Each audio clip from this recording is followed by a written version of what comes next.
Boa tarde a todos.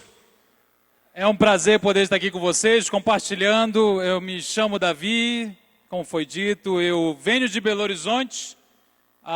Estamos desenvolvendo o ministério a partir de BH, mas eu sou paraense, sou lá de Belém do Pará. E já há alguns anos trabalhamos tanto no Ministério C, quanto no Ministério Êxodos Brasil, com o desafio de capacitação da igreja para lidar com os desafios, aliás, ficou até redundante, com a proposta de capacitar a igreja para lidar com os desafios contemporâneos da sexualidade.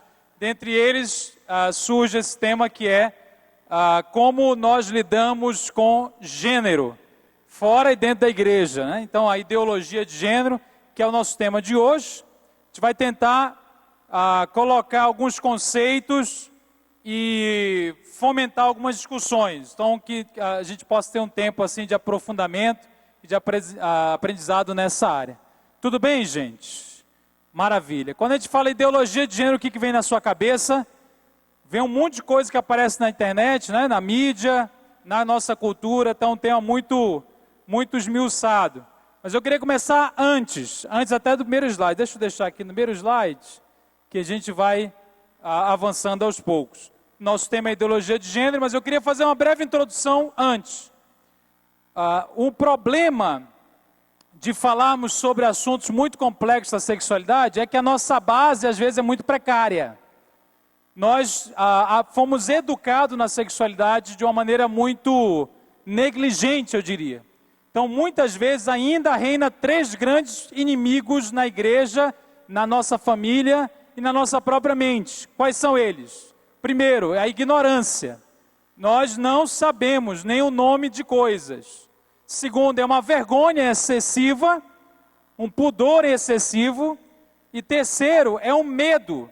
Medo que se toca em assuntos muito comprometedores, né? Muito internos. Então a gente precisa primeiro romper esses 3 problemas: ignorância, vergonha e medo. E eles aparecem com vários sintomas no nosso dia a dia, na nossa caminhada, na nossa família. Desde a nossa primária educação sexual, que mesmo quando você não fala de sexo, você está educando. Então eu queria fazer um exercício muito rapidamente, para você dar uma acordada. Sei que o pessoal comeu, já está chegando no final da tarde, está cansado. Responde para mim, quando você aprendeu sobre sexualidade, sobre o seu corpo, a sua mãe e o seu pai diziam o nome dos órgãos, sim ou não? Não, dizia assim, cabeça, ombro, ou não está nem nisso, não dizia não. Coxa, joelho. Quando chegava no pênis, o que eles falavam? Então há uma incapacidade de falar com a criança pênis. Pênis é um palavrão? É uma palavra vulgar? É uma palavra errada? E vagina é uma palavra errada? Mas por que a gente tem a noção de que pênis e vagina são palavras menos puras, menos corretas para os ambientes familiares, para os ambientes eclesiásticos? Porque isso foi colocado na nossa cabeça. É muita ignorância, é medo e é vergonha em excesso, que atrapalha tudo, qualquer discussão. Qualquer discussão, seja ela sobre gênero, cultura ou sobre a mais básica educação sexual. Então, nosso exercício de hoje é o seguinte: nós vamos dizer todo mundo junto, assim, em alto som, todos têm que falar. Vamos dizer todos juntos a palavra pênis. Tudo bem, gente? Quem está disposto? Vamos lá? Feliz? 1, 2, 3. Nossa, muito legal, velho. Então, assim, para não parecer um machismo, para esse poder, não ser processado, vamos falar vagina também. Para vocês se acostumando, né? Vagina é um outro nível, é mais difícil, que requer mais oração, mais atos proféticos. Mas já que a gente tem pouco tempo, o que a gente vai fazer? Vamos fazer logo. Tá? Olha você vai falar olhando para a pessoa do seu lado, para ver se ela está falando mesmo.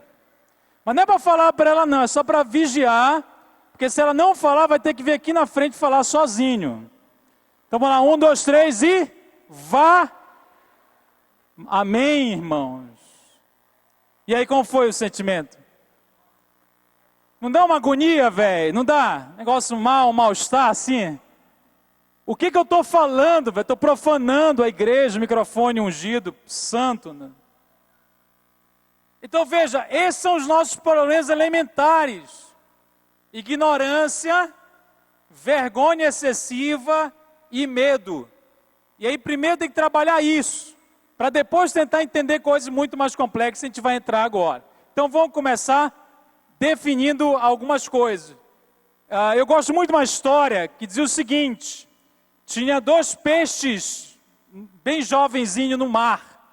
E chegou um peixe mais velho assim, né? E perguntou, como é que está a água? E os peixes menores responderam, água? Que água? Nossa, essa foi do Enem agora, né, velho? Pergunta a pessoa se ela entendeu. Vou contar de novo, presta atenção, mais lento agora. Tinha 2 peixezinhos, aí chegou um peixe mais velho e disse assim, como é que está a água? Aí os peixes disseram assim, água? Que água? Entendeu? Não? É o seguinte, gente, tem coisa que está perto da gente que a gente nem sabe que existe, que a gente convive todo dia, que nos circunda. Essas são as ideias que moldam a cultura. Você nem percebe que está envolvido em um oceano de ideologias, que o seu filho convive com elas quando vai no YouTube, quando liga a TV, e quando vai para a escola e quando está no WhatsApp falando besteira. Que ele não fala dessas coisas no grupo da família, velho. Do grupo da família é chatice. Mas tem outros grupos. Então veja, nós sequer identificamos o ambiente. Então como Jesus ele falou, olha, vocês não conseguem discernir os sinais dos tempos. Você entendeu agora? Não conseguem discernir o sinal do tempo. Está acontecendo, vocês olham para o céu e falam, vai chover porque tem um vermelho sombrio. Mas vocês não conseguem discernir os sinais dos tempos. Então o que falta para a gente hoje? O que é essa palestra? Essa palestra é o seguinte, tem um objetivo apenas. É aumentar pelo menos um pouquinho o seu discernimento. Não quer dizer que você vai sair daqui sabendo todas as respostas. O propósito é aumentar a sua capacidade de enxergar o que você não está enxergando, que você normatizou. Porque você nem sabe o que está por trás dos sintomas. Então a igreja fica muito preocupada às vezes, apenas com o sintoma, e não vai buscar as origens das ideias. O que está por trás das ideias, né? E aí não precisamos aqui criticar indivíduos, não precisamos fulanizar a discussão, você pode falar sobre as ideias. Uma vez eu fui na igreja na Bahia, e a discussão da igreja era qual banheiro o transexual vai usar. Porque tinha um transexual chegando na igreja. Aí você fala, nossa, é um problema sério. É um problema sério. Mas esse problema é contingencial. É arquitetônico. Não é o nosso problema. E a gente fica 300 horas no Facebook discutindo se o banheiro tem que ser assim ou assado.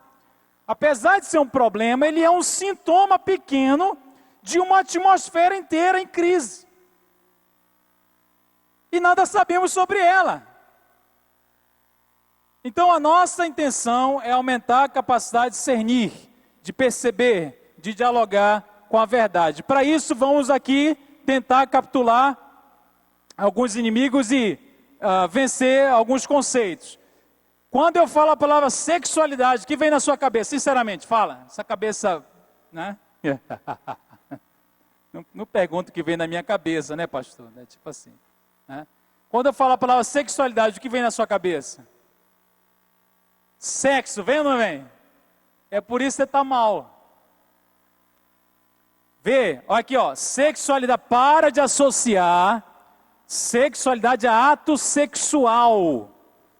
Aqui a palestra não é sobre casamento, mas até para o casamento isso serve. Porque quanto mais eu associo sexualidade a coito, a genitália apenas, a ato, a transar com alguém, mais fica empobrecida a sexualidade. Então sexualidade é uma dimensão humana transversal, quer dizer, que tem a ver com vários aspectos ao mesmo tempo. Uma dimensão humana na qual nós administramos algumas coisas. Nós administramos, quer dizer, nós expressamos de uma determinada maneira algumas coisas, nosso patrimônio da sexualidade. E a gente pode dividir pelo menos em 3 grandes áreas. Preste atenção. Na sexualidade, você e eu administramos afeto. todo tipo de afeto, toda troca de afeto, desde o ventre da mãe até o túmulo, é sexualidade. Afeta e constrói a sexualidade do indivíduo. Então o solteiro tem sexualidade ativa? Sim ou não? Quando você abraça alguém sem intenção erótica, é a sua sexualidade? É. A criança tem sexualidade? Tem, porque ela troca afeto, ela se relaciona. Então, além do afeto, na sexualidade nós administramos uma palavra muito divina. Pensa uma palavra associada a Deus. Qual é? Qual é? Prazer.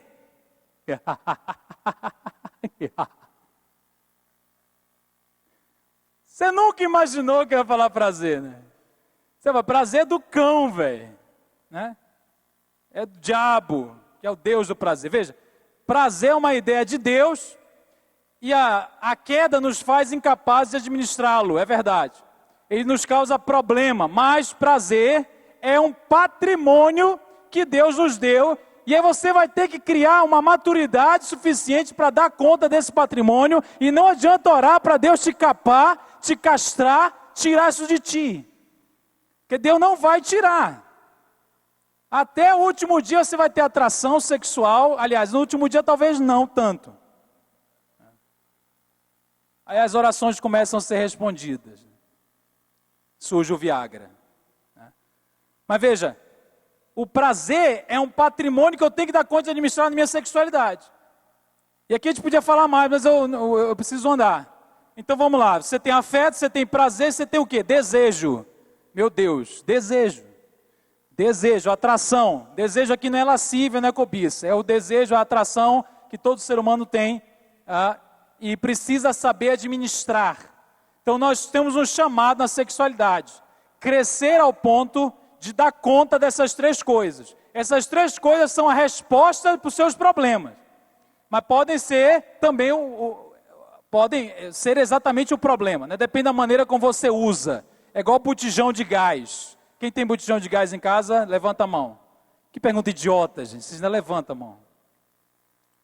Veja, botijão de gás, ele pode matar todo mundo, explodir a casa e acabar com a vida de todos os gordos da casa, sim ou não? A pessoa que compra, a tua mãe, né? Você, coloca estrategicamente do lado da mesa da cozinha, não é? Do lado do fogão, perto da cozinha? Ou perto da mesa da cozinha? Então, se ele explodir, ele mata todo mundo? Mas por que você toca fogo no gás? Porque você sabe fazer o quê? Usar. Você sabe administrar. Isso é sexualidade. Vocês entenderam, gente? Isso é sexualidade. Você tem que criar juízo, criar maturidade, caminhar para conseguir dar conta dessas coisas aí. É isso que Deus está fazendo com você. Deus te abençoe, tá? Agora vamos lá. Sexo e gênero, o que é? Qual é a diferença do conceito de sexo e conceito de gênero?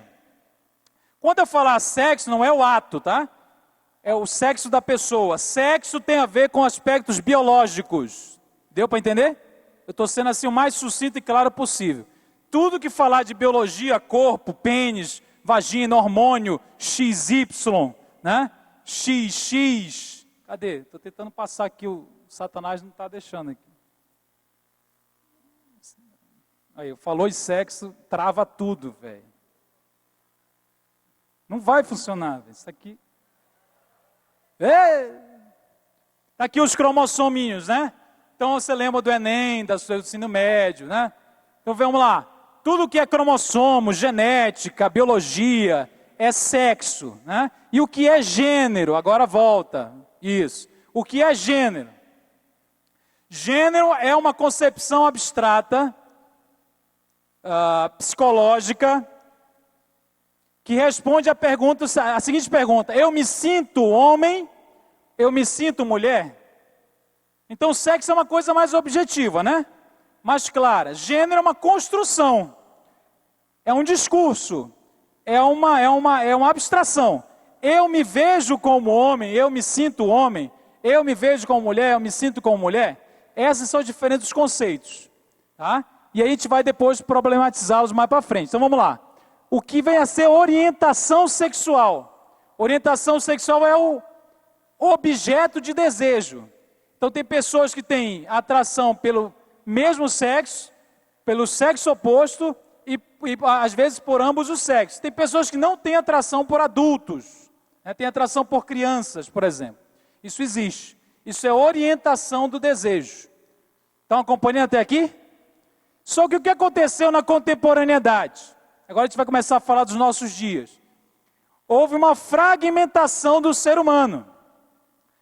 E aí, de repente, cada parte dessa, biologia, psique, quer dizer, órgão, né, que define o meu sexo, pênis, por exemplo, a maneira como eu me vejo, a minha orientação, a expressão que eu tenho de gênero, elas foram sendo fragmentadas. Cada um ganhou vida própria. Muitos anos atrás, o sexo definia o gênero. Então, para você pensar o ser humano, homem e mulher, você olhava e perguntava, ele é macho, ele é fêmea? Se ele é macho, significa que há uma indicação de que ele deve ser tratado como homem.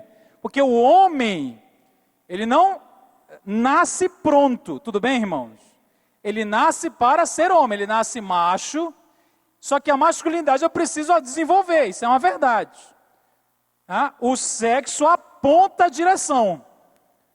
Eu nasço fêmea, é uma palavra feia, né? As meninas não gostam, né?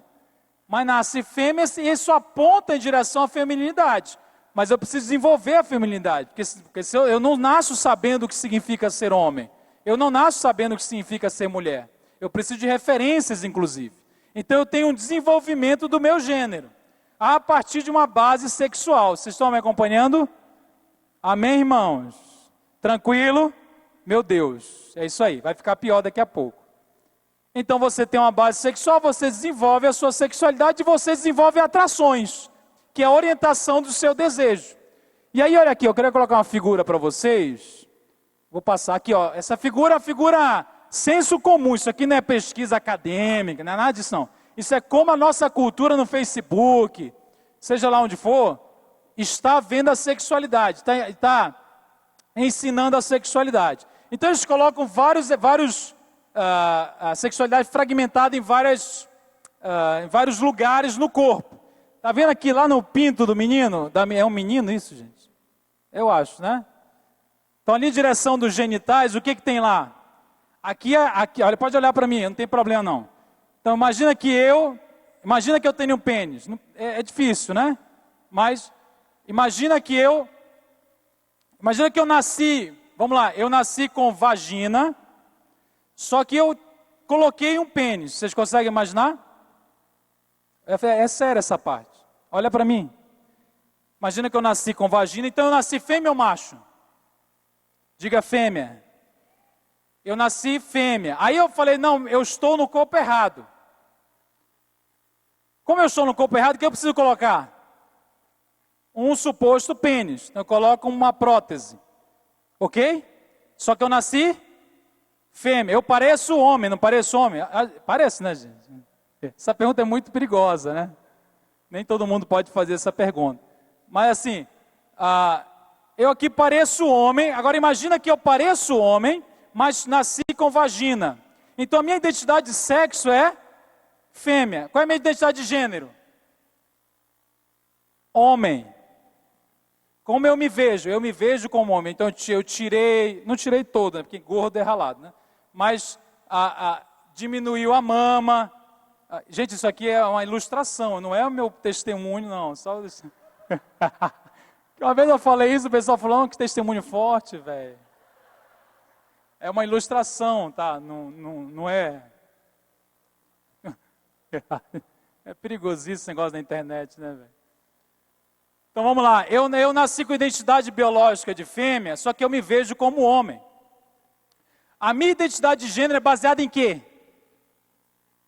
Em uma evidência factual? Não, é baseada em quê? É baseada no meu discurso.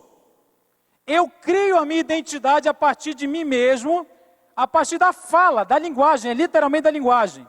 Eu crio como Deus criou a terra. Eu crio quem eu sou. Porque eu não reconheço no Criador, eu não reconheço que há um propósito que anteceda a minha existência. Eu simplesmente surgi no mundo, E por acidente eu tinha uma vagina e eu decidi fazer o quê? Eu vou me moldar conforme uma identidade abstrata que eu tenho o direito de expressar. E você que está me olhando tem a obrigação de reconhecer. Você entendeu qual é o discurso? Então, qual é o problema desse discurso? Tem dois. O primeiro, a ideia de que nada precede a existência do sujeito. Eu existo e a partir da minha existência eu crio o meu propósito. Veja como a Bíblia trabalha com o inverso disso. Veja, isso aqui o que é? O microfone vem depois ou antes da ideia do microfone? Nossa, fritou a cabeça. Vamos lá, de novo, lento. O que vem primeiro, a ideia do microfone ou o microfone? Então imagine um mundo que não há microfone em lugar nenhum.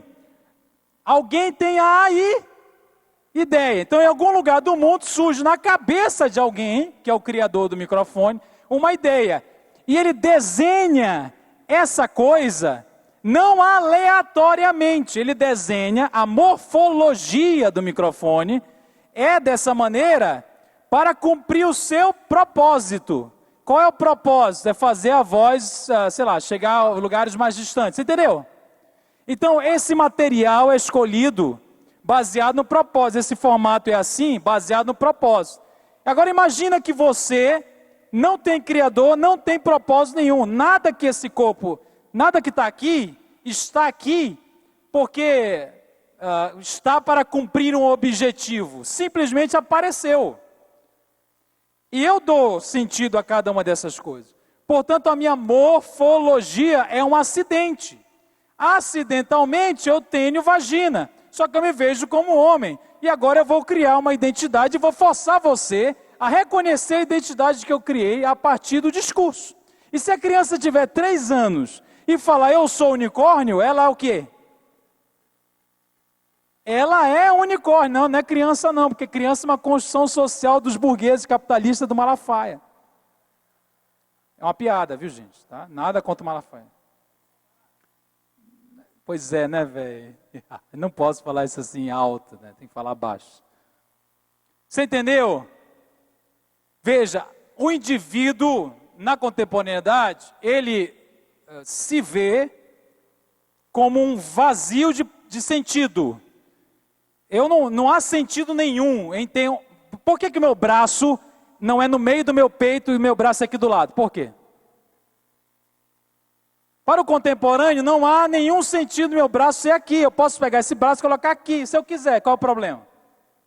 Porque eu crio um propósito, meu braço ser transportado para o meu peito. Eu posso inventar.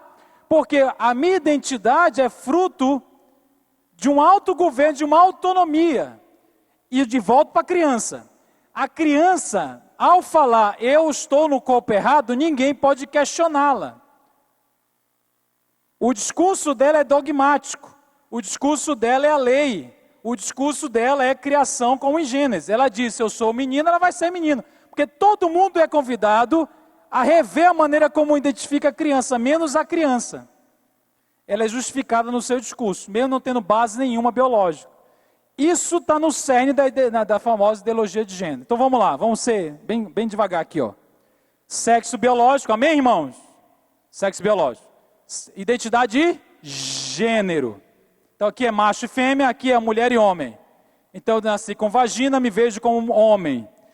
Como homem trans, porque afinal de contas, a maneira como eu me vejo não coincide com o meu sexo. Eu não estou defendendo essa nomenclatura, eu estou explicando, tá bom? Estou defendendo não, estou apenas explicando sem entender. Aqui ó, como homem trans, quer dizer, não coincidente, eu posso ser homossexual ou heterossexual.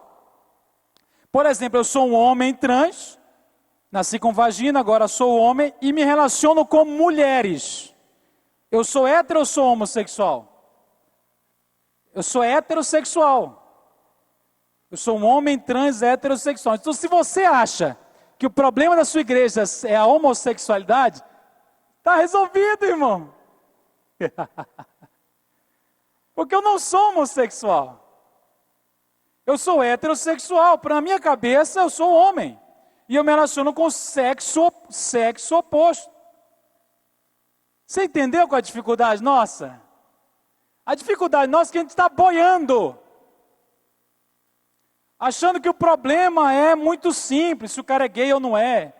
Se pode fazer tal comportamento ou não pode, quando pode. E a galera está perdida. Está se construindo uma cultura inteira baseada na irrelevância da biologia, na irrelevância da criação, na irrelevância até da ciência. Cria-se uma cultura na qual os fatos biológicos, os fatos científicos não são fatos de fé. O fato de eu ter XY não é um fato de fé. Os fatos biológicos, científicos e da criação são irrelevantes. Essa é a base da famosa ideologia de gênero. Quem está anotando? Anota, em uma frase. A base da ideologia de gênero é: o sexo biológico é irrelevante na definição da identidade do sujeito.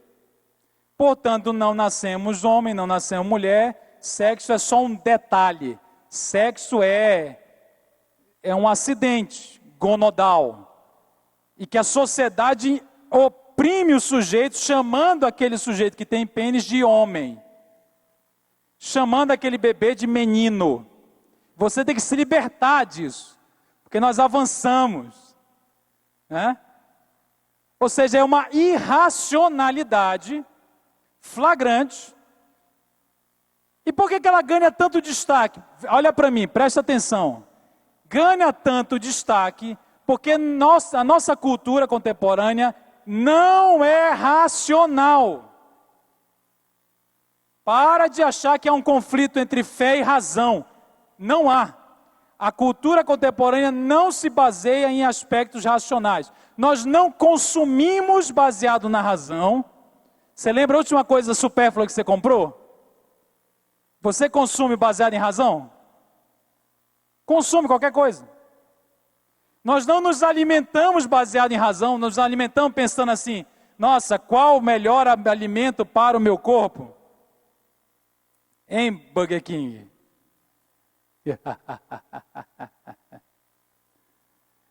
Nós sequer, olha que loucura, a geração atual está pegando AIDS, porque a galera nunca transou e nunca vai transar baseado em razão. Transa baseado em quê? Fala para mim. Fala abaixo, teu pai está perto. É baseado no desejo, irmão. E desejo é racional?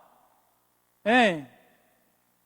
Veja, a ideologia ganha espaço porque nós estamos no oceano e da irracionalidade.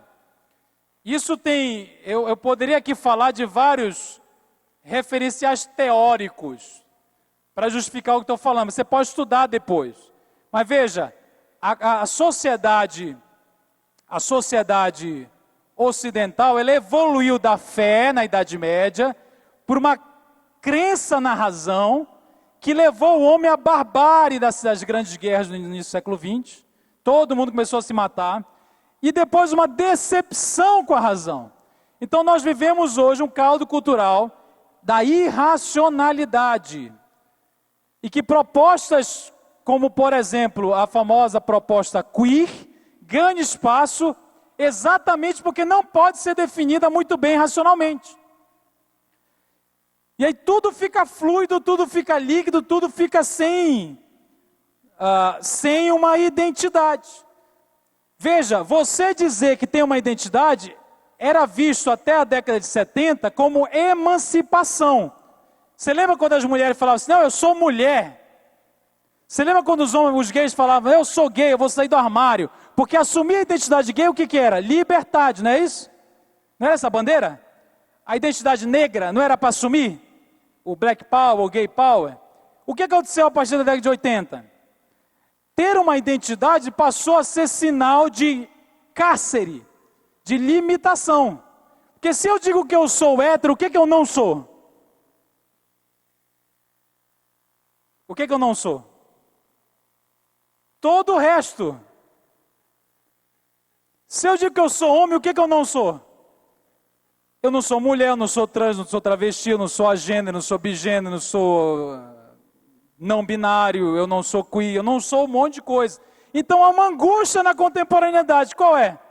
Toda vez que eu assumo a identidade, eu olho para o mercado e falo, nossa cara, para que eu estou assumindo isso aqui? Qual é a vibe do momento? Não ter identidade. É uma sociedade pós-identitária. Você não é nada. Você não é sexual, você não é hétero, você não é bi, você não é nada. Você é um bloco de carne, um balaio de células, que tem tesão, e que você pode fazer o que você quiser sem nunca se engajar com nada. Porque o momento que você se engajar com alguma coisa, você se comprometer com uma identidade, você vai perder. Tem um autor chamado Bauman. Você tem que estudar Bauman. Bauman fala o seguinte: toda vez que o contemporâneo tenta se relacionar com alguém, ele faz a lógica do mercado, é exatamente essa, do consumo. Quando eu me engajo com você, eu perco todo o resto da conferência, velho. Para que eu vou... Mas ao mesmo tempo eu quero intimidade. Então o que é o contemporâneo? É um cara faminto por identidade, por intimidade. Eu preciso de intimidade verdadeira. Eu sinto que você pode me dar, mas eu não quero me comprometer com você porque eu perco o resto. E eu vivo essa crise toda hora. Tudo mudando toda hora. Vocês estão me acompanhando? Está muito difícil? É tudo líquido. Então, irmão, nós precisamos falar sobre identidade mais do que nunca. Nós precisamos deixar claro quem nós somos e o que define quem nós somos. Sobre quais bases nós nos definimos. Esse é o desafio da igreja hoje. Como nos definir? Os nossos sentimentos nos definem? As nossas atrações nos definem? As nossas opiniões nos definem? Ou nós vamos nos definir pelo que cremos? Esse é o nosso conflito. E essa é a nossa cultura. E eu queria falar, no meu tempo que está acabando, eu queria falar um pouquinho sobre o queer, tá? Só para dar uma passada. É que eu já vou pular os slides todos. Aqui, ó. Isso aqui é uma artista queer. Quando você olha para essa imagem, o que você está vendo aí? Tá? Não sei se está para ver direito. Consegue ver, gente? Isso aqui é um artista queer. Então você tem vários elementos sexuais. E o que vem a ser, o que é o queer?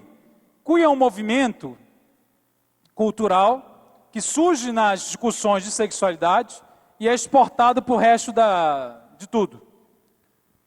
A ideia básica do queer é você assumir a marginalidade como maneira de se ver.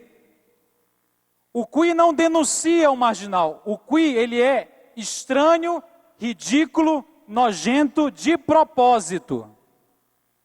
Então toda vez que você olha um queer e sente meio assim, estranho, você fez tudo o que ele queria. O queer é um movimento de desconstrução, que trabalha a partir do que sempre foi considerado ridículo, marginal, ofensivo. E está sendo usado como maneira de se ensinar sexualidade em escola. Você tem livro de pedagogia, que vai estar lá, abordagem queer, que é o ápice da total desconstrução. Quem aqui já ouviu falar que o diabo quer destruir a família? Quem já ouviu falar? Deixa eu dar uma notícia para você. O diabo não quer destruir a família. Nunca teve tanta família como há hoje. O diabo quer a desconstrução da família. É um pouquinho diferente. Aí você vai, mas é a mesma coisa. Talvez é pior. Você sabe o que é destruir? Destruir é aniquilar. Sim? Então chegaria alguém no Brasil e proibiria o casamento hétero. Isso acontece? Está em vias de acontecer? Não. Isso é burrice. Ninguém vai fazer isso. O que é desconstruir? Desconstruir, imagine um Lego.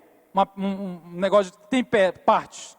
Desconstruir é você pegar as partes, tirar as partes, desmontá-las, colocar aqui e falar assim, agora você vem e constrói do jeito que você quiser. E todas as construções serão legítimas quanto aquela que era original. Não há nada original, não há nada essencial em ser homem, em ser mulher, em ser pai, em ser mãe, em ser família. Aí você tem uma proliferação de tipos diferentes de família. É o que está acontecendo há muito tempo, né? Então não é a simples extinção da família, é a desconstrução. Desconstrução, que é uma linha filosófica muito forte do final do século XX. Aqui eu sempre uso esse outro quadro. Aqui, ó, vocês conseguem identificar parte do corpo humano aqui? Quem consegue? O que vocês estão vendo? Pode falar mais alto, gente. Olhos, estão vendo olhos aonde, gente? Perna, só gente pura, velho. Ninguém está vendo peito? Seio não, peito. Seio é muito erudito. Né? Muito evangélico, né? Ó, tem bunda ali, ó. Quem está vendo a língua? Agora viu a língua, meu Deus, calma. Né? Ela viu a língua, irmã. Né? Mas por que você consegue ver as partes, mas não identifica o todo? Isso aqui é uma pintura de Picasso. Por quê? Porque ele trabalha exatamente essa ideia. Ele não destruiu o corpo humano. Ele desmontou e montou de uma maneira diferente, baseado no seu discurso. Você entendeu a ideia? Então o que trabalha o queer, a ideologia? É a ideia de que não há nada essencial. Ah, porque tem um pênis eu vou dizer que é homem? Não há nada essencialmente homem, não há nada essencialmente mulher. Não há nada essencialmente família. Como diria os existencialistas, a essência do ser humano é o nada, é um aberto. É o ser sem criador. Então a desconstrução da heterossexualidade, da família, da sexualidade, é a desconstrução da criação, que é a desconstrução do Criador. Você entendeu? Agora tem um outro elemento para te acabar, tem 2 minutos. Olha aqui para mim. Por que isso é chamado ideologia? E aqui eu quero falar especialmente para quem convive ou está na universidade. Presta atenção. Ou está entrando lá. Por que o nome é ideologia? Ideologia é um termo marxista, tá? Que é usado para criticar alguma coisa. Então, toda vez que você ouvir ideologia, é uma crítica.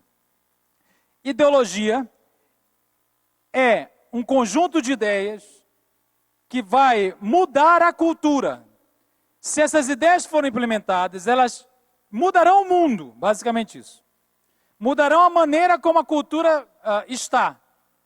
E essas ideias que mudam o mundo, existem atores sociais, uma classe social que está interessada nessa mudança. Então a ideologia é um conjunto de ideias que não é ingênuo, existe um projeto, uma agenda. Então pessoas que pensam, implementam determinadas ideias que têm o poder de mudar coisas na vida real das pessoas sem dar um tiro. É uma revolução cultural que não precisa de invasão, de tomar o poder, basta tomar o processo educativo do país. Então, ideologia se aplica lentamente a partir das ideias, a partir da educação. E muda tudo. Para terminar a definição, presta atenção. E aqui vai para os universitários. Toda ideologia não é baseada em uma prova, uma verdade cientificamente comprovada. Ela é baseada em uma coisa que a gente chama de, não se assustem, uma coisa que a gente chama de axioma. Meu Deus, o que é isso? Calma. Vou explicar. Quem aqui acredita, afirma que uma coisa é igual a ela mesma? Pergunta a pessoa do seu lado. Uma coisa é igual a ela mesma? Mas faz uma cara de inteligente, velho. Você acha que essa afirmação está correta? Que uma coisa é igual a ela mesma? Aí você fala, sim, não parece óbvio? Parece ou não parece óbvio? Mas você viu a demonstração científica de que sempre, em todos os lugares do universo, Em todos os tempos do universo, sempre uma coisa foi igual a ela mesma. Você viu essa demonstração? Se você não viu, você acreditou em uma verdade que parecia óbvia, mas você não provou. Isso é um axioma. É quando você toma como verdade uma coisa por conclusão. Então, o que é uma ideologia? É uma ideia que é dita como científica, mas na verdade é uma conclusão. Qual é a conclusão básica da ideologia de gênero? O sexo biológico é irrelevante. Isso foi provado? Não. Isso não é provado em lugar nenhum. Mas se fala como se fosse. Você quer um outro termo ideológico? Mudança de sexo. É possível alguém mudar de sexo? O que tem que fazer para mudar do meu sexo? Colocar uma prótese? Eu teria que mudar todas as células. Onde está XY, eu tenho que colocar XX. Isso é possível? Mas por que a pessoa fala com a maior naturalidade do mundo? Lá na Ana Maria Braga, o Louro José mudou de sexo. Como se fosse uma coisa absolutamente consensual. Veja como o termo é ideológico. E aqui eu quero dizer para você que está na faculdade, olha aqui. Não exija na faculdade concordância com as suas ideias. Não vai ter. Vai ter perseguição. Porque a galera mais intolerante é a galera que se diz tolerante. Um dos ambientes mais totalitários no Brasil hoje chama faculdade. Então não dá para exigir concordância. O que a gente tem que exigir? É uma coisa chamada honestidade intelectual. A galera fala de coisas como se fossem verdadeiras, verdades científicas e não são. Porque são desonestas e estão a serviço de uma agenda que não é científica, é ideológica. Por isso o nome é ideologia de gênero. Ideias, classe, que mudam o mundo e que são baseadas em premissas discutíveis, mas que são alardeadas como a última invenção, e quem está contra é retrógrado, é atrasado. Então, o nosso despertamento é nesse sentido, né? Nós, atentos ao problema da identidade, vamos investir nas crianças, na igreja.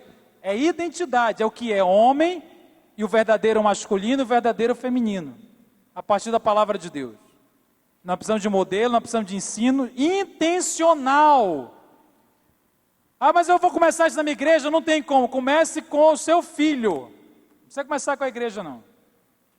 Seja intencional para deixar claro para ele o verdadeiro masculino bíblico e o verdadeiro feminino bíblico. O problema é que a gente talvez não saiba. Isso é uma outra fala. Vocês entenderam, gente? O caminho, pelo menos? Já terminei. Vai ter participação? Alguém está fazendo assim? Quem é a pessoa? É aqui. Eu que estou fazendo aqui. Ó. Está aqui. Nossa, pessoal, igualzinho. Só antes de falar, deixa eu só falar uma coisinha. Eu não sei se no final vai dar, eu queria deixar um convite para os irmãos. Nós vamos ter em Belo Horizonte, do dia 16 a 28 de julho, a Escola de Sexualidade.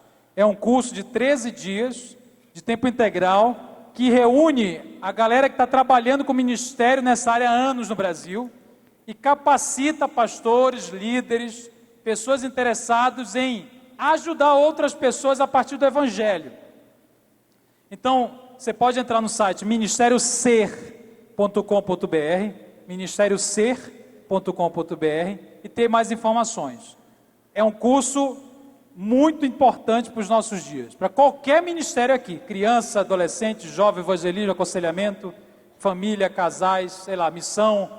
Então fica o convite aos irmãos. É a primeira edição em Belo Horizonte, nós já fizemos várias outras em Belém do Pará, e esse primeiro ano agora em Belo Horizonte em julho. Então fica aqui o convite para os irmãos. Vamos lá. Excelente, Davi. Depois podem pegar as informações conosco, a gente vai estar coletando todos os detalhes desse curso para quem quiser estar participando.